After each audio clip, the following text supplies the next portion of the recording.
Tom Gazzola and Jay Milne inside Commonwealth Stadium as the Edmonton Elks make some big changes. Head coach and GM Chris Jones relieved of his duties today by Rick Lalasheur. In his place, G. Roy Simon at GM. Jarius Jackson takes over as head coach and remains on as offensive coordinator as well. Jay, I'll just start with your reaction when we heard the news today in the afternoon saying that this move was actually taking place. I thought it was something that was coming down the pipe as soon as, after last night's game. So I was actually surprised it took this long in the day for this to happen and come to. But it needed to happen. I mean, this team is 0-5. The fans are not happy. And unfortunately, change has to happen at that point. You cannot keep doing the same thing and expecting different results. That is called that is called insanity, Tom. So for sure. can't do that anymore. So Rick Lalasheur stood up there and said this was a me decision. He notified the board this morning, then notified Coach Chris Jones, and now here we are. There's a new acting GM, there's a new interim head coach. And Tom, we talked about it after the press conference. Both of us thought that they both seemed very confident in their new roles, which was nice to see. So it should be, albeit it's a short week, it'll be interesting to see what exactly happens on Friday night in Ottawa with Jarius Jackson now as your new interim head coach. Yeah, and both of these guys have been around the league for so long, obviously, and G. Roy Simon was kind of being prepped to be a GM in this league, and Jarius Jackson was taking on more responsibility, so now they're thrust into this position. For them, Jay, what does their day-to-day become from your experiences in the game of football? Whereas before they had a guy in Chris Jones who was handling and overseeing the main stuff, now it's Jarius Jackson and G. Roy Simon. How has their day-to-day probably changed? Well, the day-to-day for G. Roy Simon is not going to be that much different than what it was 24 hours ago as assistant GM. Now, the changes that are going to be happening for Jarius Jackson are going to be a lot more and are going to demand a lot more of his time. You just think 24 hours ago he was in charge of a very potent Elks offense that was delivering yards, points on a day-to-day or game-to-game basis. Sure. Well, now he's also overseeing the defense that has been a little bit of an anchor for this team, or as Achilles heel, you could say, that hasn't been playing that well. So now that's on him as well. So you go and pretty much double your capacity overnight. So the change towards Jarius Jackson it's going to be I would imagine it's going to be overwhelming. So he's going to need to depend heavily on his coordinators and on his positional coaches to help shoulder a lot of this responsibility. And it will be interesting to see how that comes out on the other end on Friday and going forward. But make no mistake, the expectation is that this season is to be turned around. Yes. Rick Lalasheur made it very clear that they did this now because they do not think this season is over. They do not think that this 0-5 team is done. They believe firmly that they can turn things around, and we'll see how Jarius Jackson can handle the role of being the head coach. It's going to be a lot more responsibility than he has had, certainly to this point in the season. These guys talked about little things have affected this team in games that have led to these walk-off losses.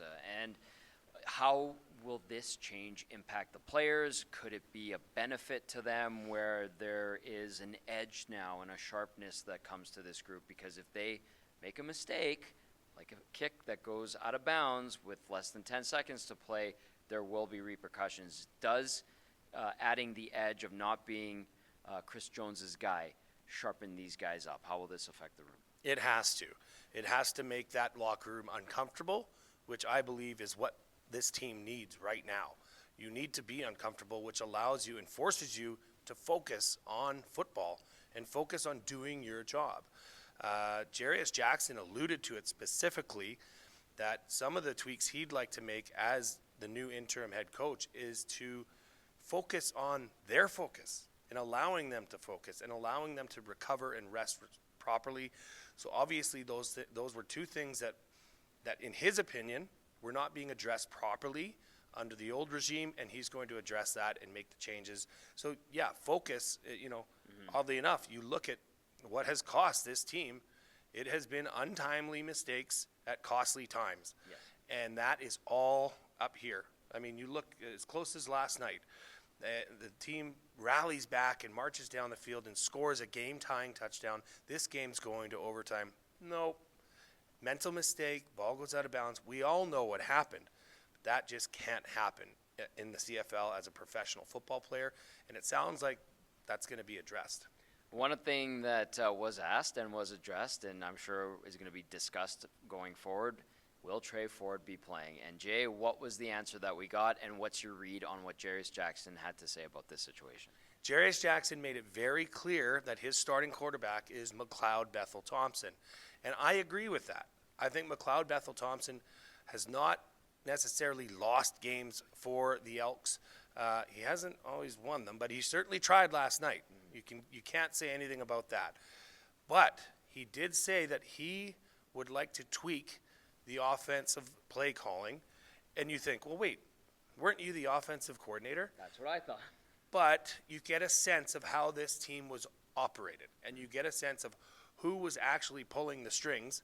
And he made it very clear. He said during the press conference that when he was a quarterback in BC, all three of those quarterbacks played in almost every game. They each had their own role, alluding to the package that a lot of Edmonton fans have been asking for with Tre Ford. Where is this package? Where is, give him 8 to 10 snaps a game. Why not? Let's see what that can do. Give him 5, I don't know. Just give him something, and I'm pretty confident in saying that you will see, maybe not this week because it's a short week, and they've already put in a lot of their offense, but there may be enough time. Tre Ford's going to see the field this year, maybe even as early as Friday. Bold statement, but we could see it, and it was alluded to, and the other thing is that the guy hasn't even played a snap so far this season, and a lot of people last night here in this building were calling for him to get in there. Not necessarily MBT's fault, but you can lay the blame a lot of places. But now a new regime takes over. We'll see if that change leads to wins and less losses. Jay, great job. First hit, first press conference. What would you think? It was, Tom, somebody lost their job today. Yeah. So it sucks. You got to, but aside from that, you just have to do what you're here to do, which is to give the people what they want to see and a little insight and a little behind the curtain as to what's going on here. I certainly had that. I appreciate you bringing me in here and showing me the ropes, so to speak. The beers are on me, and but I do appreciate it. It was good, and you know what? More so than anything, for Edmonton fans, I sincerely hope that this is the change that sparks this team and gets them over that hump. Because I honestly think, and I've said it before, all they need is one, and you never know where that can take you. Yeah. Jay, great stuff. Good job. And for Jay Milne, I'm Tom Gazzola. You've got a new GM and a new head coach here with the Edmonton Elks, G. Roy Simon and Jarius Jackson. That'll do it from Commonwealth Stadium.